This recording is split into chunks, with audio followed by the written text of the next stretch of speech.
Esse vídeo é um complemento das aulas que nós tivemos, nas últimas duas aulas, que foi focada no Sutra 12, 13 e 14 do primeiro capítulo, em que Patanjali fala sobre Abhyasa e Vairagya. Nós vimos o que seria a prática de yoga. A prática seria todo empenho para chegar a uma mente mais serena, com menos aflição. E nós vimos também a relação da prática com o não apego. A prática estaria muito mais na intenção de purificar o nosso conteúdo mental, purificar a nossa percepção, purificar a forma que a gente digere as coisas, as emoções, purificar as nossas interações e nos deixar abertos para experiências, para novas experiências e possibilitar estados de mente mais tranquila, mais equânime, menos reativa, menos aflitiva.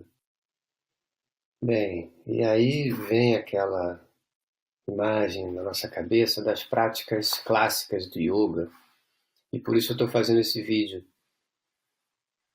Existem inúmeras práticas dentro da tradição do yoga, e elas justamente nos servem como ferramenta para conseguir modificar ou ajudar a modificar o conteúdo mental, as nossas percepções, as nossas interações e servir de suporte para novos estados mentais. Então elas são ferramentas. E como organizar esse grupo gigantesco de ferramentas? Segundo Krishnamacharya, existiria uma forma muito boa de a gente fazer isso, que é observando a característica de certas práticas e principalmente a característica evidente do indivíduo. E o que eu quero dizer não vai, por favor, não entendam como se fosse a coisa certa.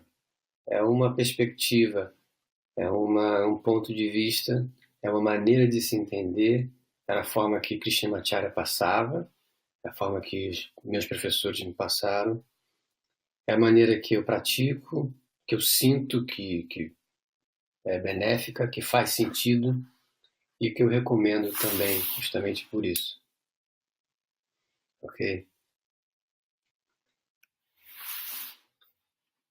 O público infanto-juvenil, os praticantes infanto-juvenis, eles possuem uma predominância da energia tamas, predominância do dosha kapha. Então é preciso que as práticas cuidem para não exacerbar isso. Krishnamacharya desenvolveu uma pedagogia para esse grupo de praticantes muito interessante. Ele criou vinyasas, formas especiais de se entrar e sair da postura, que percorriam um caminho e que o indivíduo voltava para a postura inicial, e nessa postura inicial ele sentia por ele mesmo, pelas sensações, o que a postura tinha lhe dado. Era uma forma interessante, né, você estimular posturas dinâmicas e desafiadoras para trazer a atenção que é muito inventiva da criança e do adolescente, para fazer essa viagem no asana.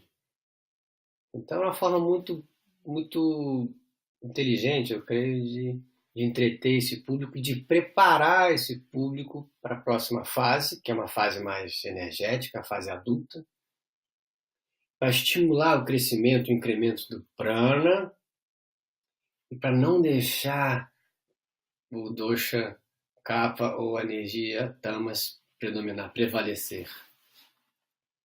Então essa era a pedagogia chamada Shakti Krama, a qual Krishnamacharya desenvolveu para esse público.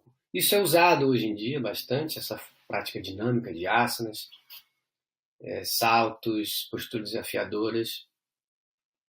Mas, segundo Krishnamacharya, era uma pedagogia desenvolvida para suprir a necessidade de um grupo específico de praticantes cuja predominância era Kapha, era Tamas, e a possibilidade era infinita. Nessas práticas, se começa e termina no mesmo lugar e se usa um veículo para se entrar nas posturas. Se utiliza essa seguinte estrutura: inspirando, expirando, inspira, expira, sem ar, salta, inspira, expira, sem ar, salta, expira, inspira e expira. Se você quiser fazer o Ustrasana, por exemplo,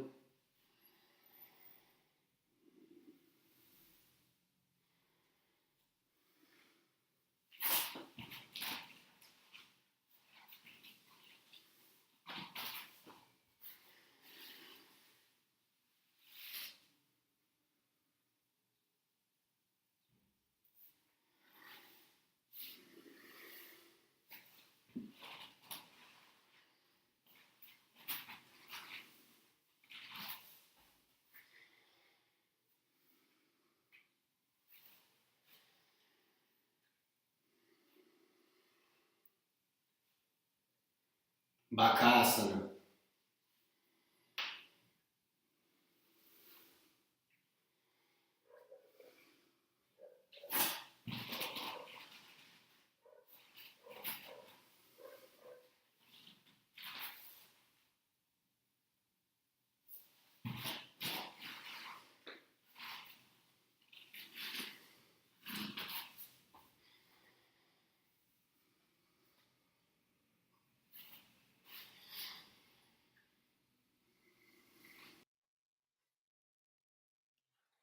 Ainda jovem, depois de expandir o prana, trabalhar a capacidade de foco e não deixar tamas ficar predominante, existiria uma outra pedagogia a ser usada, que é uma fase de refinamento. Então, ao invés de ficar pouco tempo nas posturas, é possível ficar mais tempo nas posturas e naturalmente isso vai acontecendo.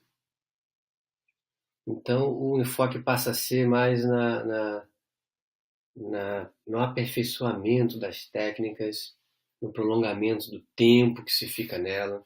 Então o refinamento é Shikshna Krama, fase do refinamento. A inspiração e a expiração começam a ter o mesmo tempo, o mesmo cuidado.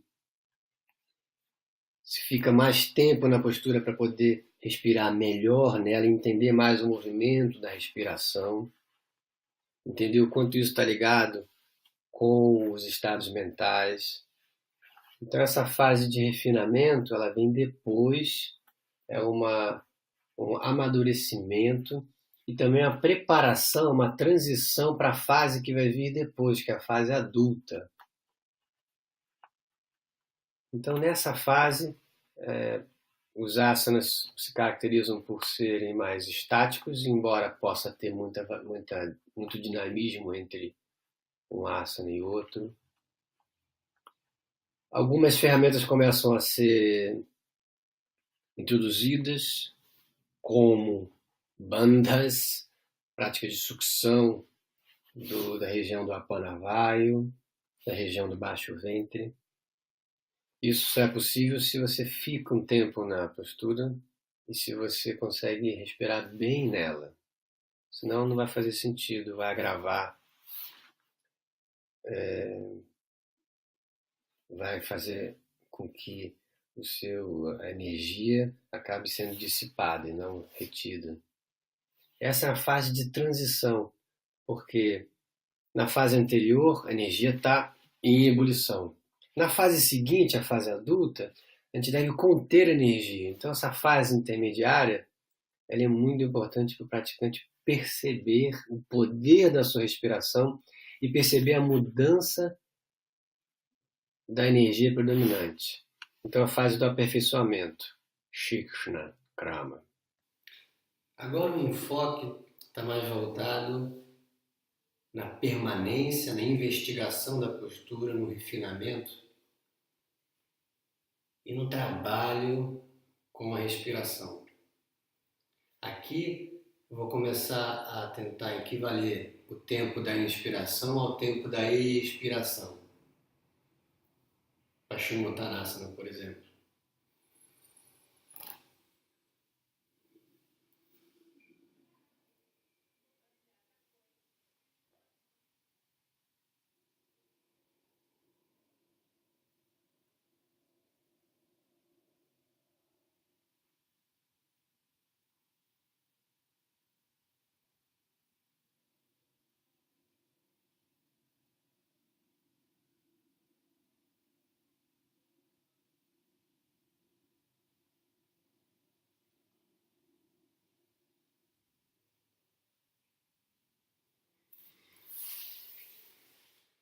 E tentando prolongar a minha respiração, eu tento prolongar também a permanência nela.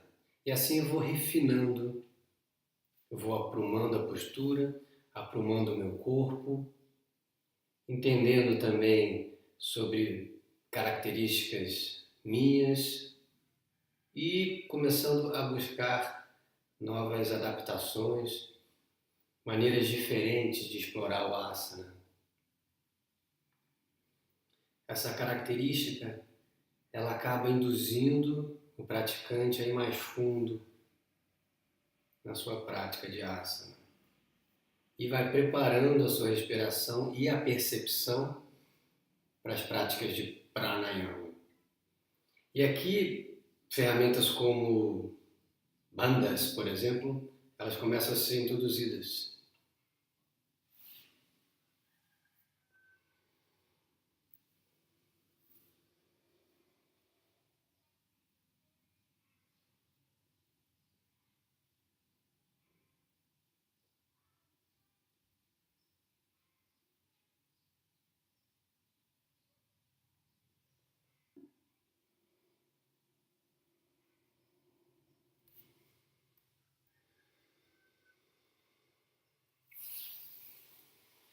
Esse tipo de prática só é possível quando se permanece por um período razoável no asana e se consegue ficar um período razoável também sem o ar. E você faz essa sucção. Como, por exemplo, Mahamudrasana.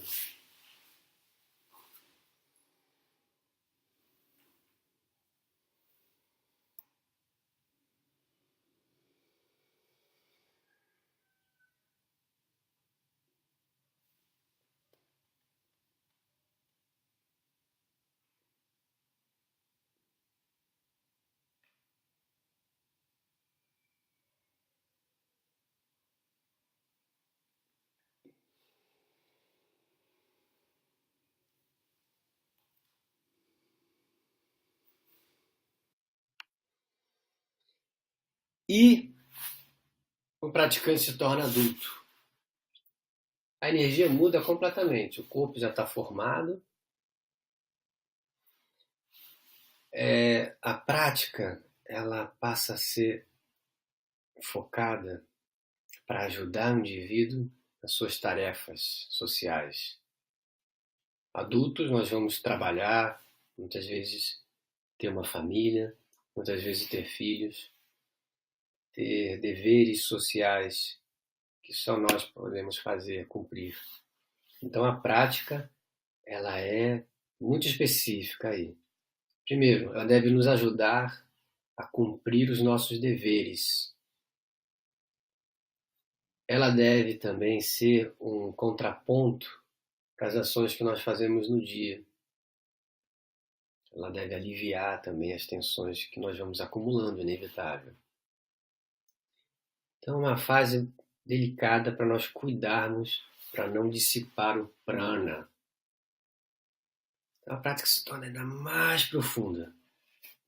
Ela se torna ainda mais meditativa.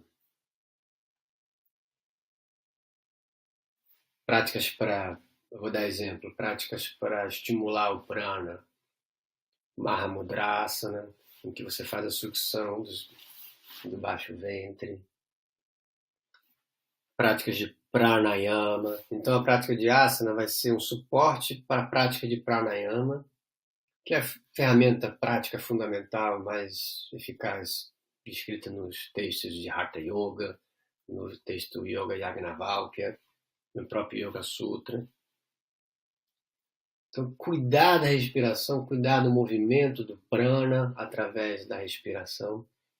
E a prática de asana deve ajudar as práticas de pranayama e cuidar também para ser um contraponto, né? Relaxar também, não só os estresses do dia a dia, mas o tempo que você fica sentado fazendo as respirações. Então, nessa fase, Rakshana Krama, o enfoque é beneficiar o Dharma, os nossos deveres, tirar os excessos e aprofundar e trazer o prana, manter o prana dentro do sistema para a gente ter vitalidade para poder cumprir nossas funções. Então essa seria a pedagogia para a fase adulta. A vida adulta, ela inevitavelmente vai trazer também responsabilidades, deveres a cumprir. Então a prática deve ajudar nesse sentido, dar suporte ao indivíduo a atuar melhor nos seus deveres. A prática também vai ser um contraponto, um momento para a gente relaxar das tensões que esses acontecimentos da vida adulta e responsabilidades acabam criando. Eu vou dar um exemplo sobre o que aconteceu comigo nesse último ano de 2018. Nós viajamos metade do ano e vivendo uma vida muito instável. Então eu fazia práticas para gerar um pouco mais de estabilidade. Eu carrego muito minha filha no colo, escrevo também durante boa parte do dia, o que gera tensão na cervical, o que gera uma postura que não é muito boa. Então eu faço posturas para serem contrapontos. Hoje, por exemplo, no final de semana eu carreguei bastante minha filha aqui. Eu fiz umas torções para colocar minha cervical num lugar mais confortável, para encaixar melhor minhas escápulas. Na fase adulta, o que é recomendado também é a prática de pranayama, que vai gerar mais um estado meditativo, que vai ajudar a purificar mais o nosso sistema. E para a gente assumir uma postura que seja confortável e que tenha espaço, é importante fazer também alguns asanas que nos ajudem nesse sentido. Então tudo isso deve ser levado em consideração. O que você faz, o clima que você vive, como você está digerindo a realidade, e assim você vai modulando a sua prática para servir como um suporte. E lembrando também que nessa fase adulta, a principal prática recomendada é a prática de pranayama. Então as práticas de asana devem ajudar nesse sentido também. A fase seguinte não é uma escolha, ela desabrocha. A Adhyatmika Krama. As práticas começam a ficar meditativas. Claro, isso só vai ocorrer se você desde lá de trás ou desde o começo, independente de onde você começou, você está cuidando da forma com que você pratica. Se ela está tendo coerência com a sua vida, com o seu momento atual, com o seu biotipo, com a sua capacidade mental. E se você de fato está fazendo ela de forma mecânica, ou como Patanjali diz, né? Satkara e Adhara, com positividade, com devoção. E aí ela vai estar mais adequada e, consequentemente, vai levar a uma introspecção. Então as práticas começam a ser muito meditativas, por isso o nome, a Adhyatmika. Nela, as práticas de asana, por exemplo, elas ganham uma outra dimensão. É possível visualizar, quem sabe sentir o movimento das energias do corpo, dos vaios. Então se introduz também nesse processo de práticas mais meditativas o canto, visualizações enquanto você está no asana. E as práticas desse período, elas são muito mais investigativas, está muito mais ligado a um autoestudo do que uma preparação para algo, do que qualquer outra coisa. Então são práticas de svadhyaya, de muita introspecção, de autoestudo. Então as práticas de asana, de pranayama, dessa fase, devem ajudar nesse sentido. Então são práticas mais meditativas, por natureza, e são práticas que vão ajudar essa autoinvestigação. Você não está fazendo mais para entender uma técnica, para refinar uma postura, para prolongar a respiração. Isso tudo já foi trabalhado. Agora é algo mais sutil. Nós vamos entender e sentir mais o campo emocional, investigar esse campo emocional. Então são práticas meditativas, são práticas de autoestudo. Essa seria a pedagogia dessa fase. É uma fase mais madura da prática. Conforme nós vamos respirando melhor, entendendo melhor o papel da prática, alinhando a prática com as nossas necessidades do dia a dia e tentando olhar o mundo com um olhar mais interno, a prática ela acaba se tornando mais introspectiva. E aí não mais na forma, não mais no tempo a gente se baseia, e sim em sensações muito íntimas. E colocamos para ajudar nesse processo meditativo também visualizações, o canto. Então a gente, durante o asana, foca na vibração que está vindo do canto, foca também na intenção do canto, por exemplo.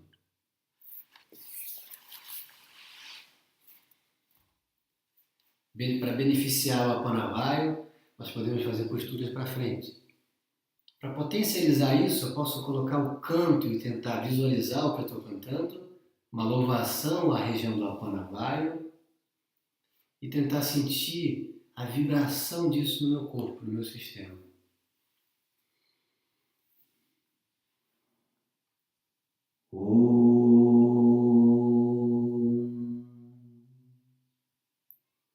Apanaya Namaha.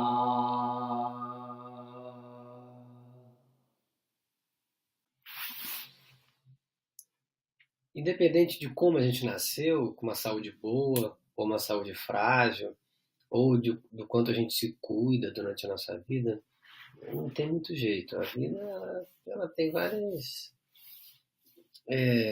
percalços, né? Que mesmo a gente nascendo com uma saúde boa e se cuidando, inevitavelmente sempre vão ter momentos que a gente merece um cuidado especial.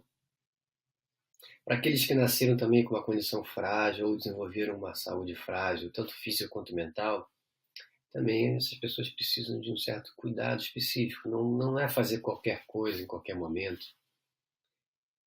Então, para pessoas que estão com algo muito latente, independente se você nasceu com isso, desenvolveu ou teve um acidente, é preciso cuidar disso antes de mais nada. Então, a essa pedagogia, Krishnamacharya chamava de Chikitsa, terapia. Existem milhares de formas de se cuidar das pessoas porque existem milhares de condições. Então, Krishnamacharya avaliava o mental, o biotipo, a condição que a pessoa vivia, como ela se relacionava, o que ela trabalhava, qual era a alimentação dela, enfim. E ia adaptando todo o conteúdo do yoga, todas as ferramentas do yoga, todas as possibilidades que existem dentro do yoga para a questão daquele indivíduo. E se a gente não faz isso, a gente vai atropelando as nossas questões internas, lá na frente a gente vai pagar uma conta muito maior. Então, toda vez que houver algo latente, para tudo, adapta tudo aquilo que você já viu, adapta as ferramentas do yoga de uma maneira que vai te ajudar a estabilizar a sua saúde física e mental de novo. Então, essa fase é uma fase muito importante, é uma fase que todo mundo vai entrar algum dia, por períodos maiores e menores. Pode entrar várias vezes. E é uma fase de muito aprendizado, é uma fase de muita introspecção também, é uma fase riquíssima. Toda vez que houver algo latente, a gente não negligencia, a gente olha com lupa, com atenção, modifica tudo que a gente faz, revê a nossa vida, adapta todas as ferramentas possíveis para chegar a um estado de maior equilíbrio. Então isso é Chikitsa, adaptação para o indivíduo que tem questões individuais, muito pessoais. Em terapia, existe uma desconstrução e uma liberdade. Desconstrução da postura para adaptar ela ao indivíduo, à necessidade do indivíduo. E uma liberdade para usar inúmeras ferramentas e possibilidades. Eu vou dar um exemplo aqui na cadeira. Imagine que se eu fosse uma pessoa que não tivesse muita mobilidade física e com uma condição respiratória que não é muito favorável. Então eu vou usar a cadeira e o canto para tentar prolongar a minha respiração e dar um suporte, um conforto, um estímulo também com a cadeira.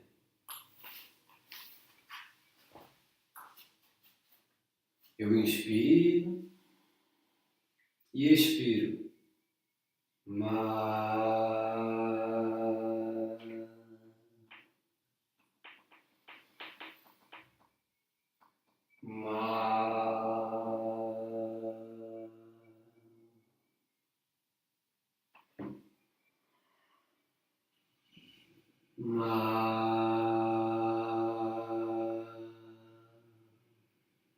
O canto me ajuda a exalar mais, a cadeira me ajuda a gerar mais conforto para criar cada vez mais mobilidade no corpo. Esse é um exemplo simples. Inúmeras ferramentas, possibilidades existem. Depende do indivíduo e da condição dele e depende do que ele precisa. Talvez algumas pessoas já nasçam com uma capacidade mental diferenciada, ou é possível, através da purificação da mente, chegar a estados mentais diferenciados, capacidades extraordinárias. Isso é descrito no 3º capítulo do Yoga Sutra. Quando isso ocorre, é possível conduzir o prana no nosso sistema por vontade própria. E a esse tipo de práticas nós chamamos de Shakti Krama. Mas são práticas muito avançadas, elas estão documentadas em alguns textos, elas existem, mas elas ocorrem. Se você foca nesse tipo de prática, já quer dizer que você está desvirtuando um pouco o caminho. Isso é descrito no 3º capítulo do Yoga Sutra. Por 2 vezes, Patanjali diz que coisas naturais ocorrem, decorrente da transformação que você está passando e da purificação que você está gerando na sua mente. Mas se você foca nisso, ou se você vê isso como um poder, como uma capacidade maravilhosa, você está criando um obstáculo, você está desvirtuando o seu caminho, você provavelmente vai se apegar a isso. Isso vai prejudicar o seu caminho. Então, essas práticas existem, práticas de, de manutenção, de controle do prana no nosso sistema, um controle total, uma capacidade mental extraordinária, mas isso não se escolhe, isso desabrocha, e esse não é o foco. A essa, a essa, esse tipo de prática é chamado Shakti Krama, a fase de, quer dizer, uma capacidade de conduzir o prana. Ela não é o foco, ela é uma consequência.